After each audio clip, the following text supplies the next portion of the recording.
El quinto evangelio. Samael Aun Weor. Conferencia número 80. La segunda joya del dragón amarillo. Fecha de grabación: 1972. Fuente en audio: se da por perdida.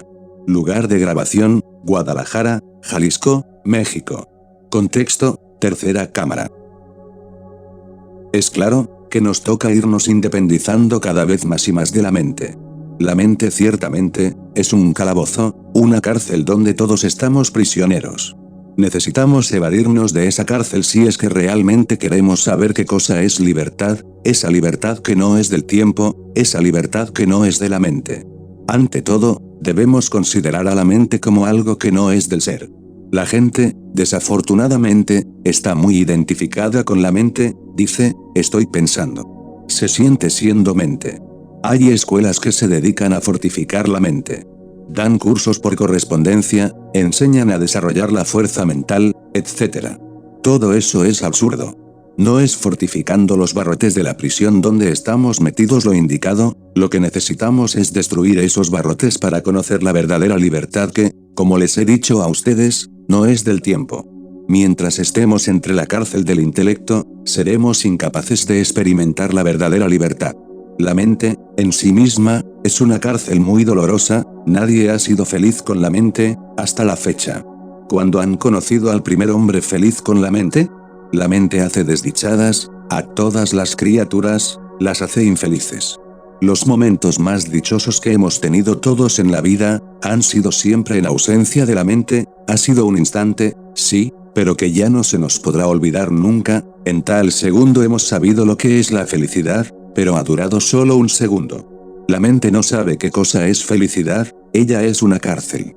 Hay que aprender, pues, a dominar la mente, no la ajena, sino la propia, dominarla si es que queremos independizarnos de ella. Se hace necesario, se hace indispensable aprender a mirar la mente como algo que debemos dominar, como algo, digamos, que hay que amansar. Recordemos al divino Maestro Jesús entrando a la Jerusalén celestial montado en su borrico en Domingo de Ramos. Ese borrico es la mente que hay que someter, debemos montar en él, no que él monte en nosotros. Desgraciadamente, la gente es víctima, el borrico monta sobre la gente, la pobre gente no sabe montar en el borrico. Es un borrico, dijéramos, demasiado torpe y hay que dominarlo si es que verdaderamente queremos montar en él. Durante la meditación debemos platicar con la mente, si alguna duda se atraviesa, necesitamos hacerle la disección a la duda. Cuando una duda ha sido debidamente estudiada, cuando se le ha hecho la disección, no deja en nuestra memoria rastro alguno, desaparece, pero cuando una duda persiste, cuando queremos nosotros únicamente combatirla incesantemente, entonces se forma un conflicto. Toda duda es un obstáculo para la meditación, pero no es rechazando las dudas como vamos a eliminarlas, es haciéndoles la disección para ver qué es lo que esconden de real. Cualquier duda que persista en la mente se convierte en una traba para la meditación, entonces, hay que analizar, descuartizar, reducir a polvo la duda, no combatiéndola, no, repito, abriéndola con el escalpelo de la autocrítica, haciéndole una disección rigurosa, implacable. Solo así, vendremos a descubrir qué es lo que había de importante en la duda, y qué es lo que no había de importante en la duda, y qué era lo que había de real en la duda y qué de irreal. Así pues, las dudas a veces sirven para aclarar conceptos.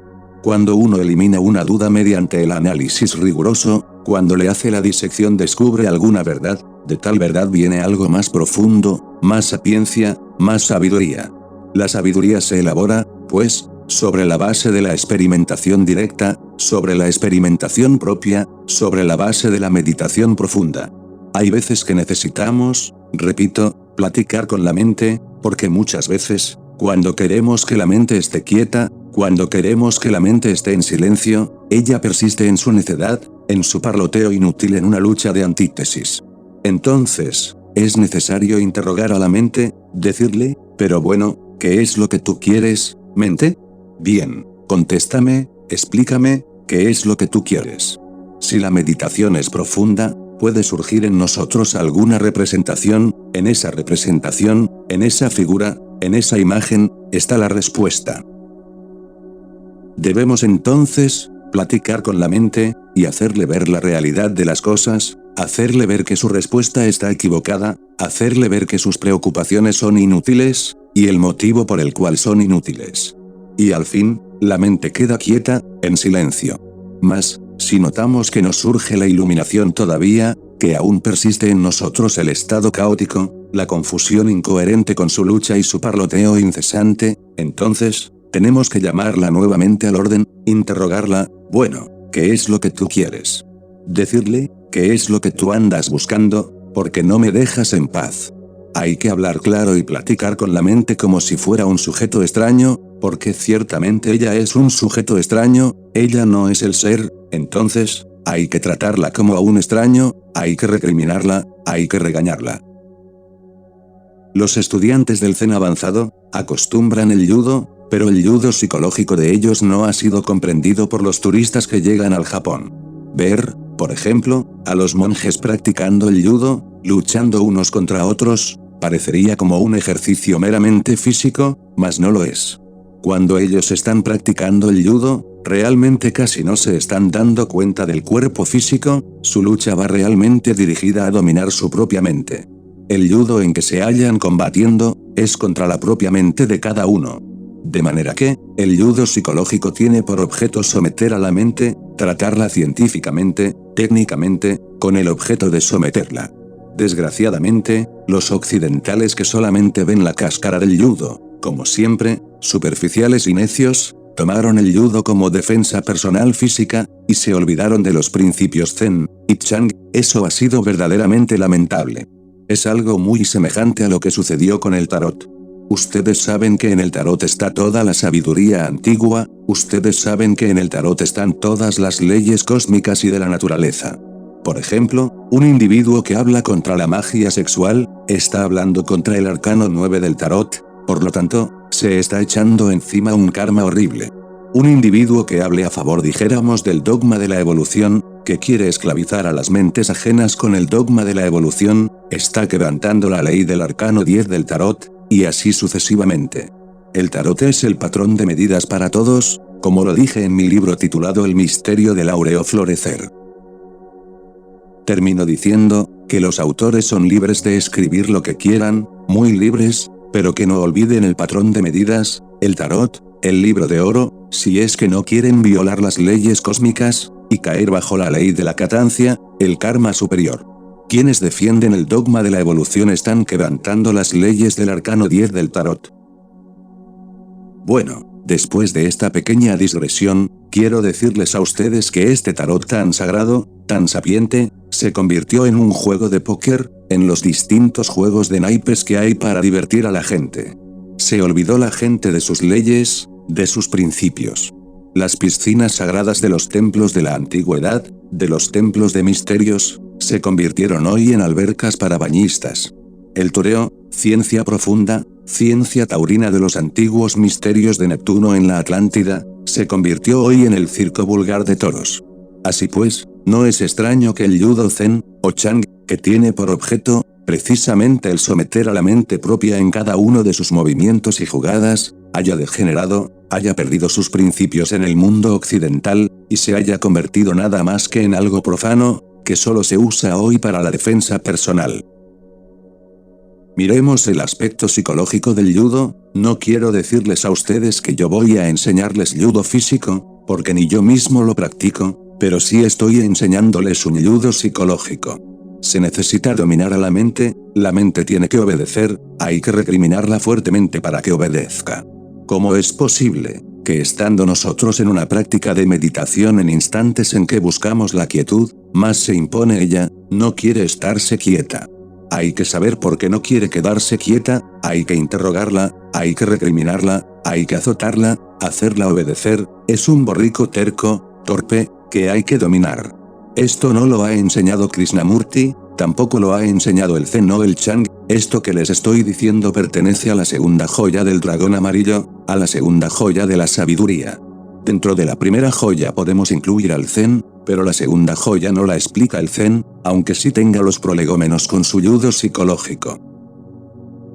La segunda joya implica la disciplina de la mente, dominándola, azotándola, regañándola. La mente es un borrico insoportable que hay que amansar. Así pues, Durante la meditación tenemos que contar con muchos factores si es que queremos llegar a la quietud y al silencio de la mente. Necesitamos estudiar el desorden, porque solamente así, nosotros podemos establecer el orden. Hay que saber qué es lo que existe en nosotros de atento y qué es lo que hay en nosotros de desatento. Siempre que entramos en meditación, nuestra mente está dividida en dos partes, la parte que atiende, la parte atenta, y la parte desatenta. No es en la parte atenta que tenemos que poner atención, sino, precisamente, en lo que hay de desatento en nosotros. Cuando nosotros logramos comprender a fondo lo que hay de desatento en nosotros y estudiar los procedimientos para que lo desatento se convierta en atención, habremos logrado la quietud y el silencio de la mente. Pero tenemos que ser juiciosos en la meditación, enjuiciarnos a sí mismos, saber qué es lo que hay de desatento en nosotros. Necesitamos hacernos conscientes de aquello que exista de desatento en nosotros. Pregunta. Cuando decimos que debemos dominar a la mente, ¿quién la debe dominar? Respuesta del maestro Samael. La esencia, la conciencia debe dominar a la mente. Pregunta. Entonces, despertando conciencia, ¿tenemos más poder sobre la mente? Respuesta del maestro Samael. Naturalmente que sí, si nos hacemos conscientes de lo que hay de inconscientes en nosotros. Así pues, se hace urgente, inaplazable dominar la mente, platicar con ella, recriminarla, azotarla con el látigo de la voluntad, hacerla obedecer. Esto pertenece a la segunda joya del dragón amarillo. Como les dije, yo estuve reencarnado en la China antigua, y me llamé Chou Li. Fui iniciado en la orden del dragón amarillo, tengo orden de entregar las 7 joyas del dragón amarillo. Ante todo, no debemos identificarnos con la mente si es que queremos sacar verdaderamente el mejor partido de la segunda joya, porque si nosotros nos sentimos mente, si digo, estoy razonando, estoy pensando, entonces, estoy afirmando una defesio y no estoy de acuerdo con la doctrina del dragón amarillo, porque el ser, no necesita del pensar, el ser no necesita del razonar. ¿Quién razona es la mente? El ser es el ser, y la razón de ser del ser es el mismo ser. Él es lo que es, lo que siempre será. Él es la vida que palpita en cada átomo, como palpita en cada sol. Así pues, lo que piensa no es el ser, quien razona no es el ser. Nosotros no tenemos encarnado todo el ser, pero sí tenemos encarnada una parte del ser, es la esencia, el Buddhata, eso que hay de alma en nosotros, lo anímico, el material psíquico. Es necesario, pues, que esta esencia viviente se imponga sobre la mente. Pregunta. Maestro, ¿quiere decir entonces que lo que analiza es el yo, los yoes? Respuesta del maestro Samael. Así es, porque los yoes no son sino formas de la mente, formas mentales que hay que desintegrar, reducir a polvareda cósmica. Pregunta. En ese caso, si desintegramos los yoes, dejamos de analizar y de razonar. Respuesta del maestro Samael. Pues claro está que sí. Podría darse el caso de que alguien disuelva los yoes, los elimine. Podría darse el caso de que ese alguien, además de disolver los yoes, se fabrique un cuerpo mental. Obviamente, adquiere individualidad intelectual, empero, tiene que liberarse hasta del mismo cuerpo mental, porque el mismo cuerpo mental, por muy perfecto que sea, también razona, también piensa y la forma más elevada de pensar es no pensar. Mientras se piense, no se está en la forma más elevada de pensar. El ser no necesita de pensar. Él es lo que siempre ha sido, lo que siempre será. Así pues, en síntesis, hay que subyugar a la mente, azotarla, interrogarla, no necesitamos someter mentes ajenas, porque eso es magia negra. No necesitamos dominar la mente de nadie, porque eso es brujería de la peor clase. Lo que necesitamos nosotros es someter a nuestra propia mente, dominarla. Durante la meditación, repito, hay dos partes, aquella que está atenta y aquella que está desatenta. Necesitamos hacernos conscientes de lo que hay de desatento en nosotros y haciéndonos conscientes podemos evidenciar que la desatención tiene muchos factores. Vamos a analizar alguno de esos factores. Duda, hay muchas dudas, son muchas las dudas que existen en la mente humana. ¿De dónde vienen las dudas de la mente? Veamos, por ejemplo, el ateísmo, el materialismo, el escepticismo. Si los descuartizamos, vemos que existen muchas formas de escepticismo, muchas formas de ateísmo, muchas formas de materialismo. Existen personas que se dicen ateos, materialistas, sin embargo, le temen, por ejemplo, a las hechicerías, a las brujerías, respetan a la naturaleza, saben ver a Dios en la naturaleza, pero a su modo. Cuando se les platica sobre asuntos espirituales o religiosos, se declaran ateos, materialistas. Su ateísmo es una forma nada más que incipiente. Hay otra forma de materialismo y ateísmo, el de tipo marxista-leninista, incrédulo, escéptico.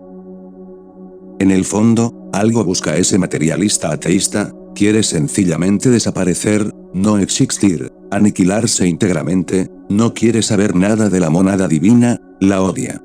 Obviamente, al proceder así, se desintegrará como él quiere, es su gusto, dejará de existir, descenderá a los mundos infiernos hacia el centro de gravedad del planeta, ese es su gusto, autodestruirse. Perecerá, sí, la esencia se liberará, retornará a nuevas evoluciones y pasará por nuevas involuciones. Volverá una y otra vez, en distintos ciclos de manifestación, a caer en el mismo escepticismo y materialismo. Pero a la larga aparece el resultado, ¿cuál?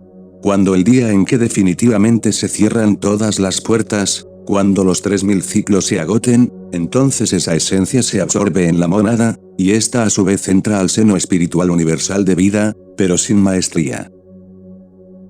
¿Qué era lo que quería realmente esa esencia? ¿Qué era lo que buscaba con su ateísmo, con su materialismo? ¿Cuál era su anhelo? Su anhelo era rechazar la maestría, en el fondo eso era lo que quería, lo consigue, lo logra, pero al fin termina como una chispa divina sin maestría.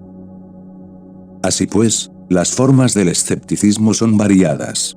Hay gente que se dice católica, apostólica y romana, sin embargo en sus exposiciones son crudamente materialistas y ateístas, pero van a misa los domingos, comulgan y se confiesan, esa es otra forma de escepticismo y de materialismo. Si analizamos todas las formas habidas y por haber de escepticismo y materialismo, descubrimos que no hay un solo escepticismo, no hay un solo materialismo. La realidad es que son millones de formas de escepticismo y de materialismo, y son millones, sencillamente porque son mentales, cosas de la mente, es decir, el escepticismo y el materialismo son de la mente y no del ser. Cuando alguien ha pasado más allá de la mente, se ha hecho consciente de la verdad, que no es del tiempo. Obviamente, no puede ser ni materialista, ni ateísta, aquel que alguna vez ha escuchado el verbo, que está más allá del tiempo, más allá de la mente. El ateísmo es de la mente, pertenece a la mente, es como un abanico. Todas las formas del materialismo y ateísmo semejan un gran abanico, son tantas, tan variadas, es el abanico de la mente, pero lo que hay de real está más allá de la mente. El ateísta, materialista es ignorante, jamás ha escuchado al verbo, nunca han conocido la palabra divina, jamás ha entrado en la corriente del sonido. Así pues, es en la mente donde se gesta el ateísmo y el materialismo. Son formas de la mente, formas ilusorias que no tienen ninguna realidad. Lo que verdaderamente es real no pertenece a la mente, lo que ciertamente es real está más allá de la mente.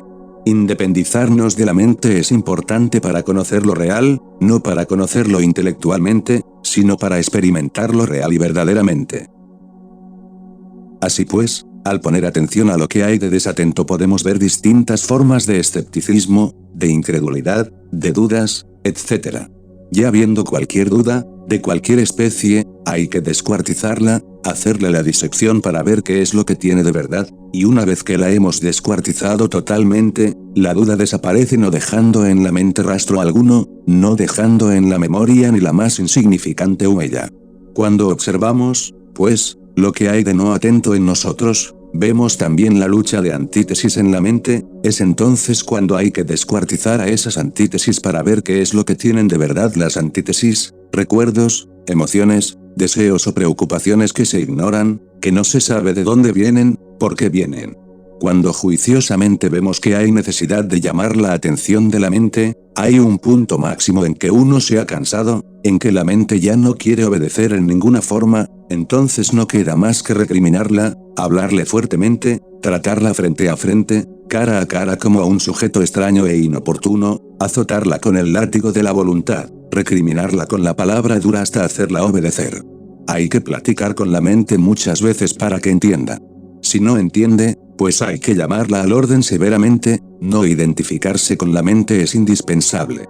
Así, al azotar a la mente, subyugándola, dominándola, si ella reacciona con violencia, pues, volveremos nosotros a azotarla. Así nosotros nos salimos de la mente, y llegamos a la verdad, a aquello que ciertamente no es del tiempo. Cuando nosotros logramos asomarnos a eso que no es del tiempo, podemos experimentar un elemento que transforma radicalmente. Existe cierto elemento transformador que no es del tiempo, que solamente se puede experimentar, repito, cuando salimos de la mente. Cuando experimentamos ese elemento transformador, luchamos intensamente hasta conseguir la autorrealización íntima del ser. Una y otra vez necesitamos independizarnos de la mente y entrar en la corriente del sonido, el mundo de la música, en el mundo donde resuena la palabra de los Elohim, donde reina ciertamente la verdad, pero mientras estemos embotellados entre la mente, ¿qué podemos saber de la verdad? Lo que otros dicen, pero, ¿qué sabemos nosotros? Lo importante no es lo que otros dicen sino lo que nosotros experimentamos por sí mismos. Nuestro problema está pues, en cómo salirnos de la mente. Nosotros necesitamos ciencia, sabiduría para emanciparnos. Así pues, mis caros hermanos, espero que todos ustedes, en la práctica de hoy, hagan, dijéramos, conciencia de lo que existe de no atento en ustedes, que sean capaces de hacerle la disección a cualquier duda, que sean capaces de dominar la mente, de platicar cara a cara con ella, de recriminarla. El objetivo de nosotros es buscar la quietud y silencio mental. Cuando creemos que la mente está quieta, cuando creemos que está en silencio y sin embargo no viene a nosotros ninguna experiencia divina, es porque no está quieta la mente, ni en silencio. En el fondo, ella está parloteando. Entonces, nosotros, a través de la meditación, tenemos que platicar con ella, recriminarla, interrogarla para ver qué es lo que quiere, que conteste, que explique qué quiere, decirle, mente, ¿por qué no te estás quieta? ¿Por qué no me dejas en paz? ¿Qué es lo que tú quieres? Ella dará alguna respuesta, nosotros le contestaremos con otra explicación tratando de convencerla, pero si no quiere convencerse, no quedará más remedio que someterla por medio de la recriminación y el látigo de la voluntad. Como les dije, esto pertenece a la segunda joya del dragón amarillo. El Zen solo abarca la primera joya. Estos conocimientos que les estoy dando esta noche, pertenecen a la segunda joya. ¿Hay preguntas? Pregunta. Maestro, nos indicaron que también se podía meditar en los opuestos, que si tengo en la mente a una joven bonita, debo entonces colocarle una joven fea, y si veo una flor colocarle una flor marchita. Así puedo disiparla. Es posible también aquietar a la mente, no a la fuerza sino esperar a que se aquiete espontáneamente. Respuesta del maestro Samael. Todo eso que tú estás exponiendo no es otra cosa que fragmentos de una enseñanza desconocida. Lo que va más al fondo de esto es lo que estoy enseñando. Así, por ejemplo, nos asalta un pensamiento de odio, un pensamiento malvado, pues hay que tratar de comprenderlo, tratar de ver su antítesis que es el amor. Si hay amor, ¿por qué ese odio? ¿Con qué objeto? Surge, por ejemplo, el recuerdo de un acto lujurioso, pasar por la mente el cáliz sagrado y la santa lanza, decir, ¿por qué he de profanarlos con mis pensamientos morbosos?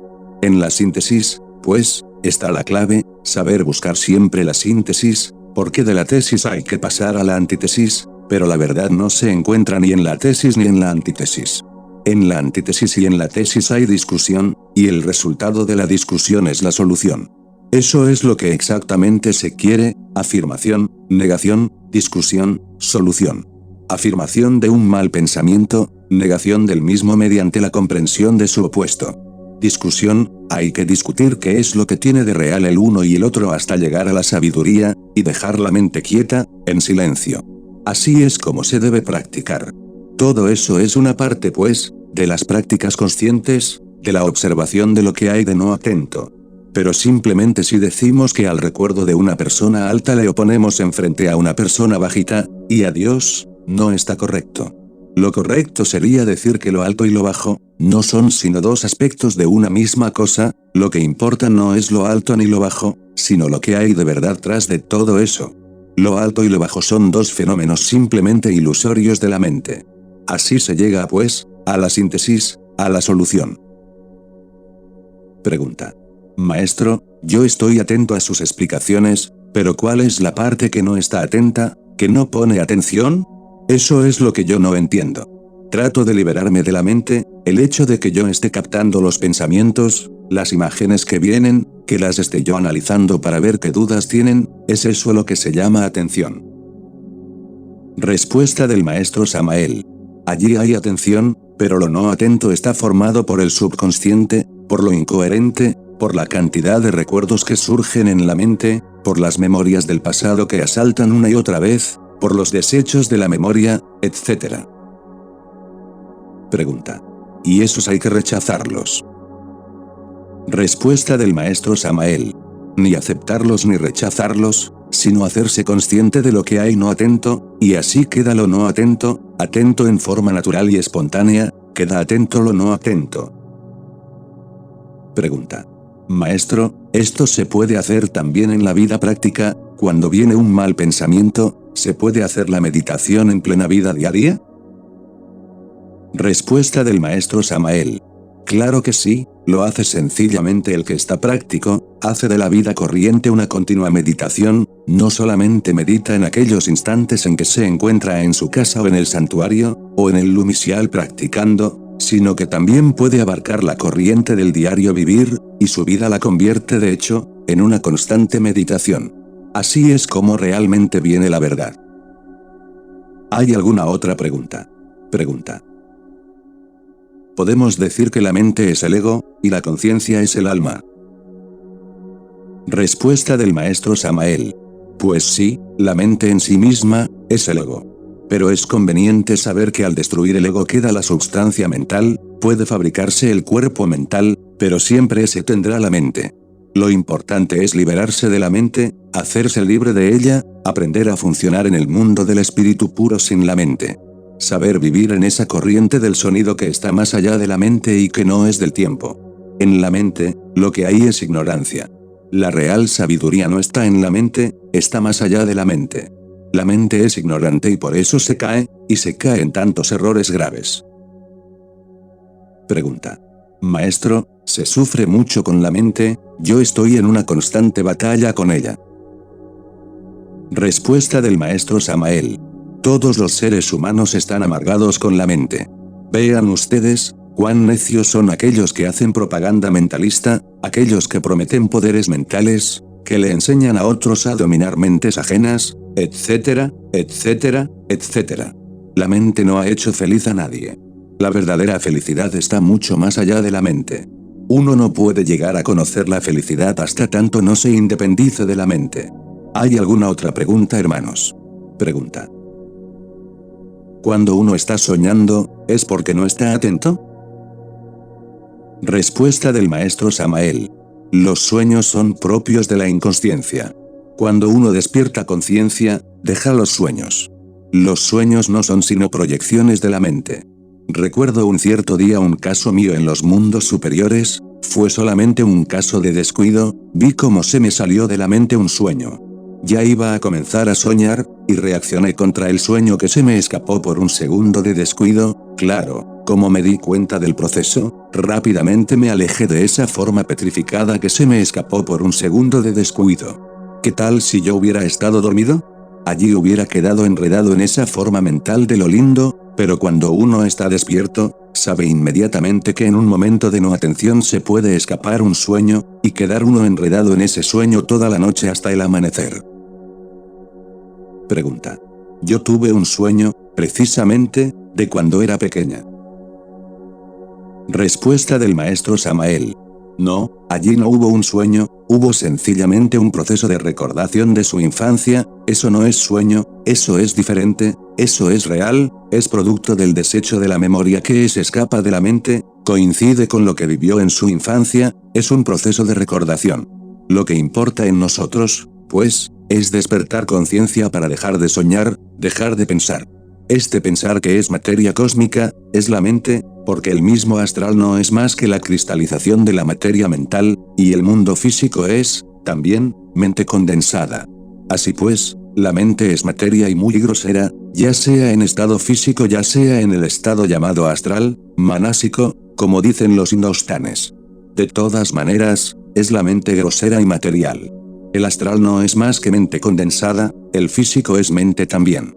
La mente es materia ya física o metafísica, pero materia, y por lo tanto, no puede hacernos dichosos.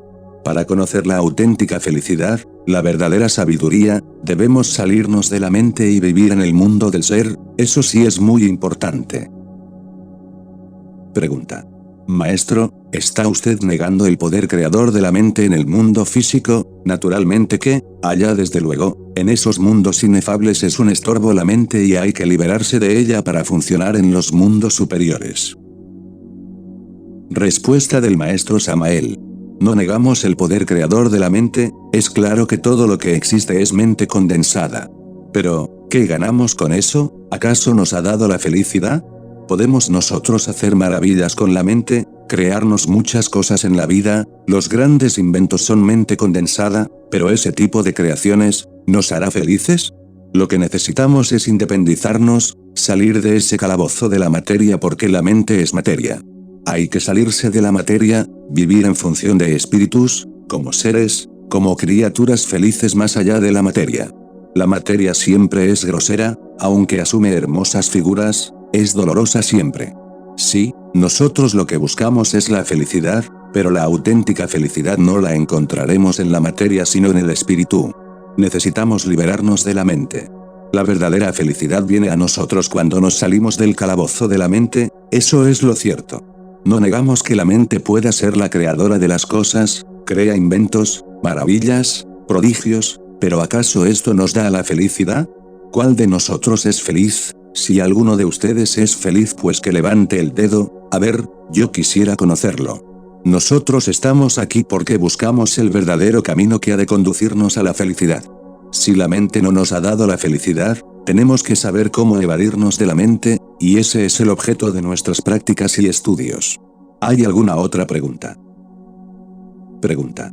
El llamar la atención del inconsciente por el consciente, pertenece también a la segunda joya del dragón amarillo. Respuesta del maestro Samael. También, pues, pertenece a la segunda joya del dragón amarillo, eso es obvio. En nosotros existe, por ejemplo, un 3% de conciencia y hay un 97% de subconsciencia, eso es cierto, entonces lo que tenemos de consciente debe dirigirse a lo que tenemos de inconsciente o subconsciente, para recriminarle y hacerle ver que debe convertirse en consciente. Pero hay necesidad de que la parte consciente recrimine a la parte subconsciente, para que el subconsciente se haga consciente. Esto de que la parte consciente se dirija a la parte subconsciente, es un ejercicio muy importante que se puede practicar en la aurora, así, las partes inconscientes, poco a poco, se van volviendo conscientes. Pregunta. Maestro, ¿eso es algo similar a lo de David contra Goliat? El 3% contra el 97%, ¿no es así? Respuesta del maestro Samael. Es que las partes subconscientes no se van a volver conscientes de inmediato, eso es todo un proceso largo, pero al fin se logra. ¿Hay alguna otra pregunta, hermanos? Como no hay más preguntas, vamos a entrar en meditación.